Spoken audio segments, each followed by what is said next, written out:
Welcome back to Advice with Friends. Writer, producer, and director. He's in a very sentimental mood today. His new film, A Sentimental Mood, is out now. Please welcome Yes, Don. Don, what's up? Man, what's going on, Prince? You got it. How What's you the word? doing? I've been How you good, man. doing? How you been? I'm good. I ain't talked to you in a long time. What's up? I know it's been a minute, man. It's been a minute. We didn't been through let me see, a whole year of this 19, and prior to that, just trying to get it in and finish some Working. projects. But other than that, just trying to stay busy, man. Yeah. So like, okay. A lot of people know you, but for those that don't know you, how do you get started in acting and directing and all that you do? How did that start? Um, so about several years ago, uh, I have a background in carpentry, for one. All right, and I have a residential builder's license, and I was doing that for quite some time. But I honestly was not the happiest. Like the only day that I was happy was when I got my paycheck. And Yeah. so when our economy went bad here in Michigan, I was down, for a couple of years. It was just really, really bad. And what I had never learned prior to was that when the economy goes bad, construction is usually the first industry to go. All right. I never Mhm. knew that. They never explained that in school. When times are Yeah. good, construction is booming. When times are bad, it's the first to go. People want to hold their money. Yeah. So needless to say, during that time, I was reading a lot of books, and somebody had given me this book, The Spontaneous Fulfillment of Desire by Deepak Chopra. It was pretty cool, pretty life-changing, but they had two lists in the book. One list was, how do you know if you're making decisions with your heart/soul or your ego/mind? And so, long story short, I ended up going to New York to stay at the Dream Hotel. A question was asked to me: if you could do anything in your life, if you had $100 million and you can do anything in your life, what would you be doing? And I was like, oh man, I probably would be acting, or maybe do some film or TV. And it was like, okay, why aren't you doing that? So when I came back home to Michigan, sure enough, somebody reached out to me, said, hey, we're doing a play. Would you like to be a part of it? And that year I did probably 7 plays, and I was the lead in each one, and the rest was good. So that's how I got started in acting. I had no idea about that. Yeah, that's how it happened, man. And so as I started off with stage plays, eventually I wanted to, get into directing. I started off. I went to Vanessa Lynn. She was definitely one of the first people that I reached out to, and during that time, she was starting an organization called UPU, Urban Playwrights, and it was it's just been a transition, since then. I was able to direct some really big plays. I was able to work at the Detroit Opera House and actually develop a relationship with the founder of the Detroit Opera House, which is Dr. David Dichiere. I've since went into pitching different various projects, going out to conventions, and working at NAPTI. I've been a part of that organization, and I've worked with that organization rather for about the last 5 years. So it's just, developed some great relationships, and currently, hey, here I am. So Yeah, people definitely know like if you say his name Don Snipes. Like, oh yeah, I know him. So yeah. you are definitely someone people know. So right now, filming, cause you do a whole lot of movies, quarantine. How has that kind of affected you? Man, the quarantine, it was not nice to me when I first started. I was stressed out. And if I had to say that I learned anything from the quarantine, like while I was stressed, it started to affect my body, physically. There was a point in time where I could not walk for about at least a good 8 weeks. And I was like confined to like one spot, laying on the floor in the living room. And it was very, very difficult for me. And I just, man, it was just rough. I didn't necessarily get COVID, thankfully. But what I just started doing, I had to really sit down and just kind of figure some things out. Stress affects us all differently. And during that time, it was just like the worst pain I ever felt in my life. I had never felt anything like that. So obviously when a project came about, it was like I was excited but nervous at the same time because I just had a lot going on. Even when we filmed the most recent project, In A Sentimental Mood, I was telling the writer and director, Zachary Cunningham, initially I was nervous about it because just wearing the mask had broke my whole face out. Oh man, it was just so much going on. So here I am, we gotta get ready, it's like the opportunity presented itself, but I'm in my head about everything. Oh, I'm having difficulty walking now. My back is hurt. My face is broken now. It was just so much going on, man. And I was like, I really learned a lot about myself. Let me just say that, at the end of the day, it's what we do when we are, under pressure, that, you really find out what you made out of. And that's just a reality, and it's a beautiful thing. I call it the beautiful ugly. So you filmed a whole movie in quarantine, right? During the shutdown. How was that? A Sentimental Mood. How was filming A Sentimental Mood, and what kind of? How was it? Man, the process was. It was very interesting. Obviously, we're in the middle of COVID. Everybody's masked up. Just the planning of it. It affected so many areas. But again, we were up to the challenge. It's good when you get a group of like-minded individuals together.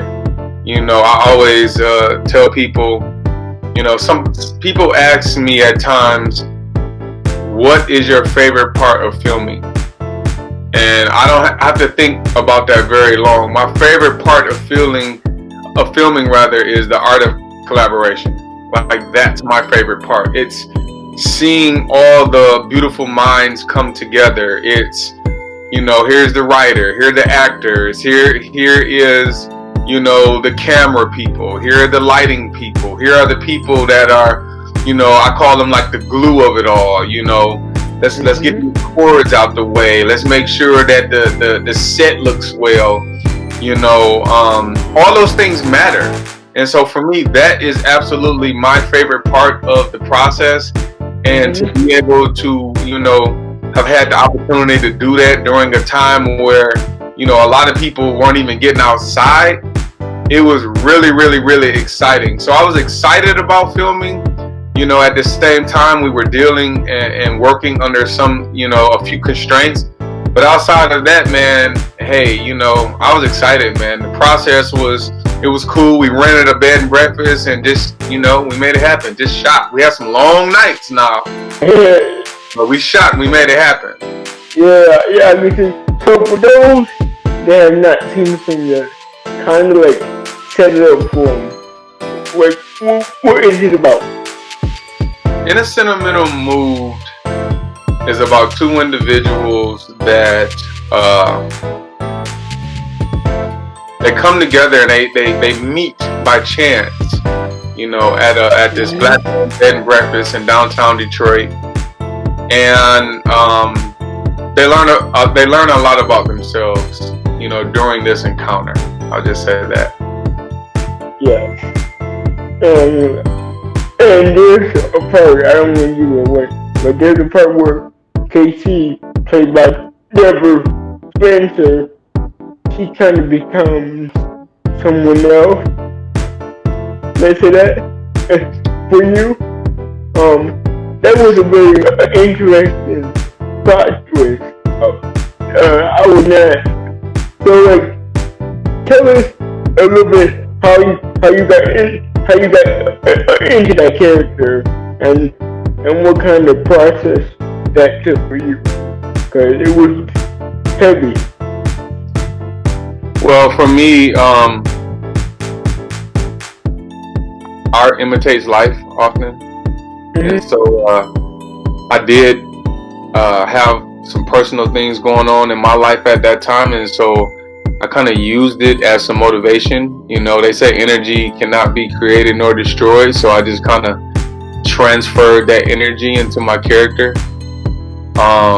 During that time, my character Jacob, he's going through some things, all right, as you'll see when you see the film. But in real life, Don Snipes was going through some things, in my personal relationship with someone who I had, been involved with for a very, very long time, and somebody that I care about. And so I my process during that time was just to channel that energy. When you are, what I tell people all the time, I learned a lot about myself when I got into acting. When you have to come to set and be someone else, you have stuff going on in real life, it can be challenging. You know what I'm saying? When that camera cuts on, I'm Jacob. I'm no longer Don Snipes. And so, working with Deborah, which she's a great actress, by the way, but, it allowed me to just be free. Let me just say that. I don't have to worry about coming to set and just like faking it or nothing like that. I can really come to set, be who I am, get into character, and it's really cool to be able to be in a scene with someone who kind of understands and can respect everything that's going on, when we're shooting. And so for me, it was just it was pretty good, man. I can't complain, man. It was one of the few times where, even though I may have had some real life Jacob stuff going on, coming to set was just, it was like being able to release all of that. You know what I'm saying? And it felt good. Yeah, because the film only had like 4 characters, but most of it is just like you and Deborah, and so you guys work together for pretty much 90% of that film was just you two. So it was probably fun to go on back and forth with Debbie in that way, I'm sure. And also the director, Shaggy, he did a good job. The script was incredible. The film was incredible. Talk about a little bit about how they approach you on producing and starring in the film. So Zach and I, we worked with each other on quite a few projects. You Better Run was our first time. No, I take that back. Not You Better Run. You Better Run was another project of his. We first started working on a project that I was putting together called One Star, and he came and he was a DP on it, and we just developed a relationship from there. He called me up one day and was like, "Yo, I got an idea." We met at the premiere, and I was so excited. I'm like, "Yo, let's get together. Let's make this happen." So we shot that. We went on to shoot Little Church, starring Marcus Woods and Evan Franklin. Yeah. We went on to film Right On, which was the first time that Deborah and I had the opportunity to kind of, co-star with one another, which was really cool.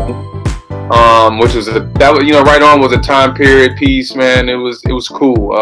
That was just that was another real exciting project to work on. And then again, he called me up, said, "Hey, I'm putting together, I got an idea, putting together a project. What you think about this?" And the biggest thing that Zach said from the jump was, I'm gonna put together a script, but I really need you two to kind of make this work. And he gave us the freedom to do so. A lot of times, I was always taught as an actor, don't get too liberal with trying to improv and change things in the script. It's our responsibility to look at what is presented to us and do it just like it says do it. Don't deviate from it, because when you deviate from it, you can mess up the integrity of what the storyteller is trying to convey to the audience. And so I was always taught, if this was in the script, make it work. Obviously sometimes, if there are some things we want to discuss or talk about, we can, go to the director and discuss it. But outside of that, Zach was like, yo, make it work,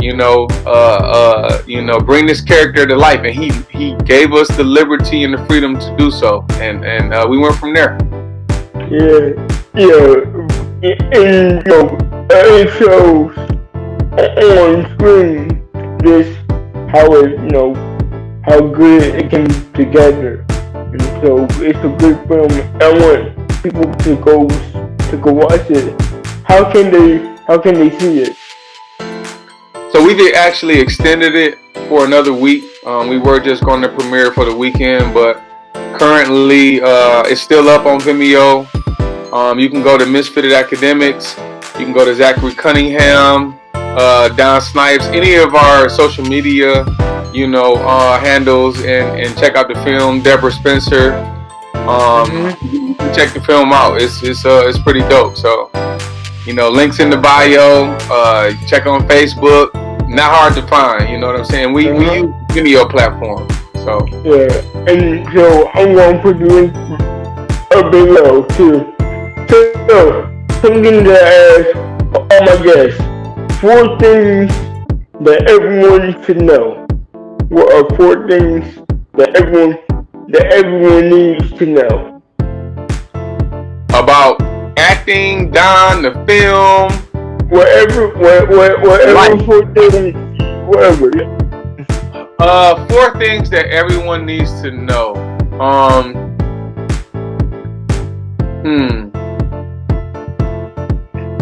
You know what? I'm gonna keep it simple. I like the 4 F's. Be first, be fair, be firm, be flexible. When you put yourself first,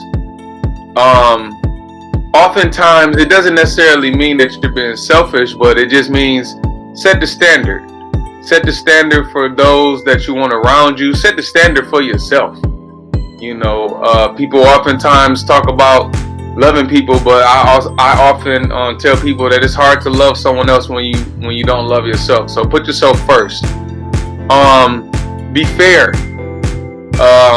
Be fair to anyone you come in contact with. I think that's important. Oftentimes we look at people and we really miss out on some of the gems and just some of the beauty of life that they can share with us because we judge them, for whatever reason. So be fair, be firm, have some discipline. Like when I hear be firm, like be firm with yourself, be firm with others, have some discipline in your life. And sometimes we have to sit back and really reevaluate some things. But again, be firm in your decisions. And then lastly, be flexible. Be really, really open. And this probably, the first and the last are the most important. Be first, but also be flexible. And what I mean by that is, be open to new ideas. Be open to different ways of being creative. Be open to new food. Be open to just really experiencing life. Be flexible about that. So be first, be fair, be firm, be flexible. The 4Fs, I like it. Yeah. How can they find you? Don_Snipes. Nothing fancy. It's the same on Instagram, same on Twitter, same on Facebook. Just Don Snipes. Don_Snipes. Don_Snipes. You heard it here. Yeah. So go, make sure y'all go watch A Sentimental Mood starring Don Snipes. Don't forget to like, comment, share, and subscribe. And I will see you next week. Bye.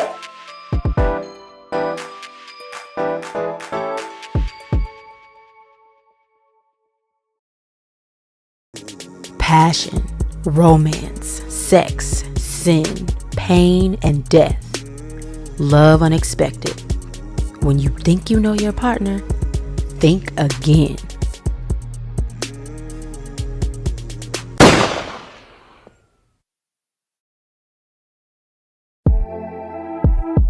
Everyone has a path they must choose. For Kai, it's true love or the life she's always known. Lies, deceit, money, and murder. Against the Grain by Kimberly Kiss. Would you go against the grain?